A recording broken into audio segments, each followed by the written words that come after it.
I am very pleased to be interviewing Matt Warta, who's the co-founder and CEO of GutCheckIt.com. Thank you so much for your time. Thank you, Charlene. It's nice to be here. Let's start with your background. How did you get to where you are today?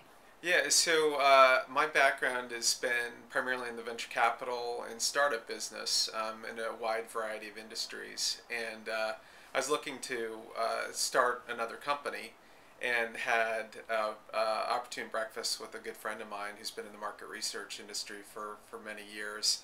And he had this idea for a do-it-yourself qualitative platform, and he convinced me over a breakfast to start this company. So let's talk a little bit about the venture capital world. Sure. Can you give us some insights? Yeah, well, my part of the venture capital world was always the very early stage side of things. So the fund I was with, Village Ventures, manages a couple $100 million right now. And we did primarily early stage investments. And that would oftentimes be a really compelling entrepreneur with a PowerPoint presentation, all the way through to companies that are generating revenue, but still very early stage and need capital to grow their business. So how long have you been in the venture capital world, and have you seen changes in the decision-making process over the past years that you've been involved? Yeah, that's a great question. Well, I've been in the business since the mid-90s, and like most industries, the venture capital industry sees cycles. And when I was just getting into the industry, we saw the huge boom of the internet days, and yeah, the decision-making processes changed quickly then.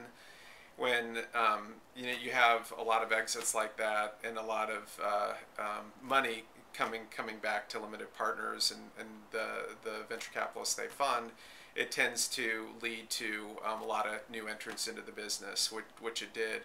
And obviously we saw the bust after that, and then we've seen ever since then a lot of people getting out of the business just because they weren't able to generate the returns that their limited partners were expecting. So I think we're probably back to days where the investment making decisions are more sober than they certainly were back then, and that kind of reverting back to more kind of old school notions on how to run that business. There's always going to be sectors, though, where there's kind of frothiness, and we're seeing that in the social media market today, I think. Location-based services and mobile. There's certainly going to be some fabulous, huge winners and all that, but the industry has a